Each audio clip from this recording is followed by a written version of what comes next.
hei hopsti, kõik varahommikused uudishimulikud. Kellega veel kohtunud ei ole, siis mina olen Alar ja täna taas siin selleks, et pajatada teile midagi vahvat meid ümbritseva maailma kohta ja teha koos teiega lõbusaid katseid. Õhk on seda parem, mida vähem me teda märkame. See tähendab ilma maitse, lõhna ja värvita ning läkastama ka ei aja. Nii võibki tihti juhtuda, et pidevalt ümbritsetuna unustame sootuks ära, kui oluline siiski puhas ja värske õhk meile on. Seega räägime täna õhust ja kuna kõigest korraga jutustada ei jõua, siis võtame seekord luubi alla õhu sellise omaduse nagu rõhk.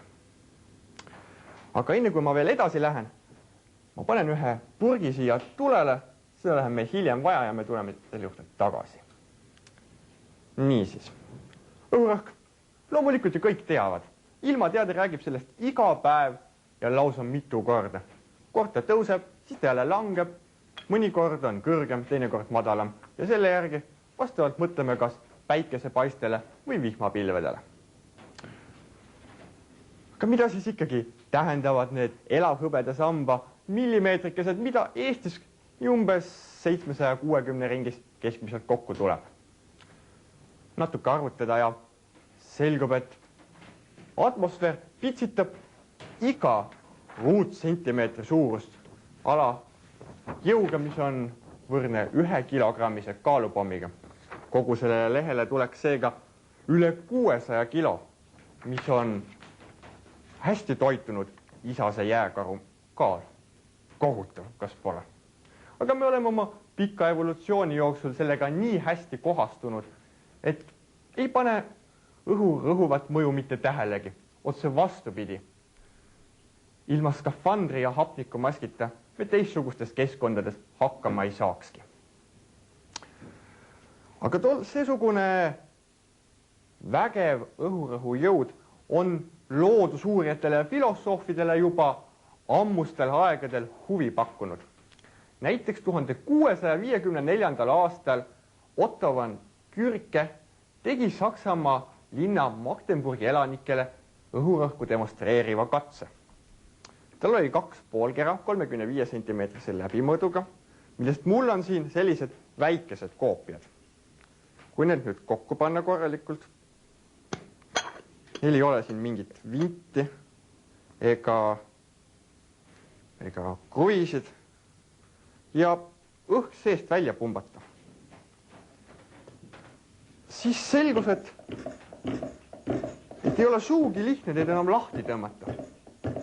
Nimelt prooviti seda teha 16 hobusega 8 ühel ja 8 teisel poolel ning nad ei suutnud 2 poolkera toona lahti tõmmata.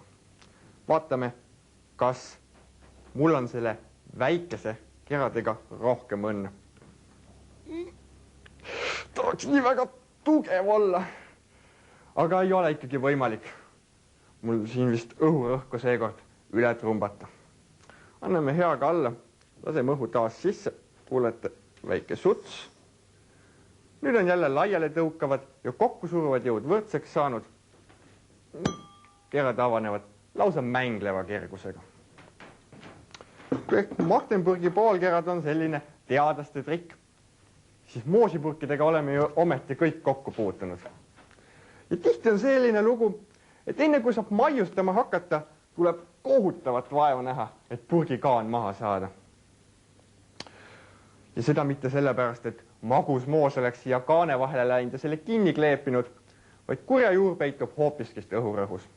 Nimelt, kui me paneme kuuma moosipurki ja sulgeme selle, siis jahtudes tõmbab purgi sisu natukene kokku ja seest tekib küllaltki madal rõhk. Nüüd väljas surub õhurõhk kõvasti siia peale ja meie peame siis temaga võitlema ja punnitama.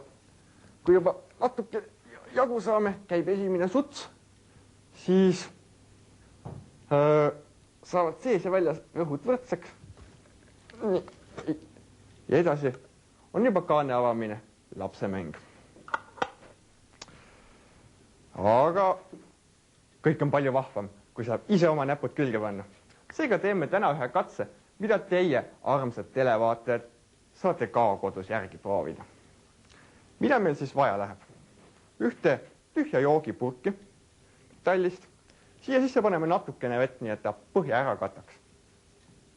Sellega paneme tulele. Mul on siin piirituse lamp, aga väga hästi sobivad ka matkapriimused, gaasipliidid, küünlad, põhimõtteliselt kõik, mis selle vee keema ajavad. Nii et olge ainult ettevaatlikud, kui te tulega tegutsete. Ning teie armsad lapsed, kutsuge siis emme-issi ikka appi, enne kui hakkate katseid tegema. Nii, mida meil veel vaja läheb?